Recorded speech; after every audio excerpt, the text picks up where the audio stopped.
Alam mo bang may tinatagong tool si Meta ngayon para doblehin ang earnings mo?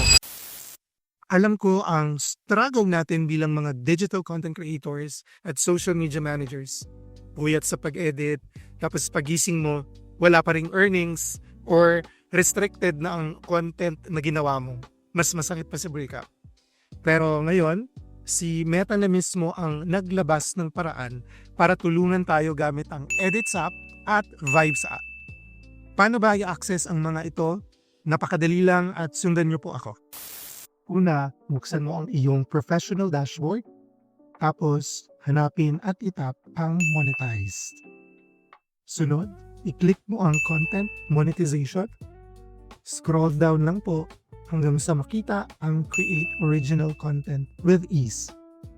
Now, pwede mo nang piliin kung Edits app o Vibes app ang gagamitin mo. Laging tandaan na ang kita dito ay based sa qualified views. Ang maganda pa kay Meta, hindi na lang basta videos ang binabayaran sa Facebook bonus. Kasama na dyan ang inyong mga public reels, photos, stories at pati text posts. Basta original content at sumusunod sa Meta partner policies, siguradong pasok ka. Just make sure ng reels mo ay at least 10 seconds at yung stories mo ay hindi bababa sa 5 seconds. O ano, gusto mo bang magsimula? Comment, Edit app, and Vibes app if gusto nyo ng part 2 kung paano gagamitin at pagkakakitaan ito.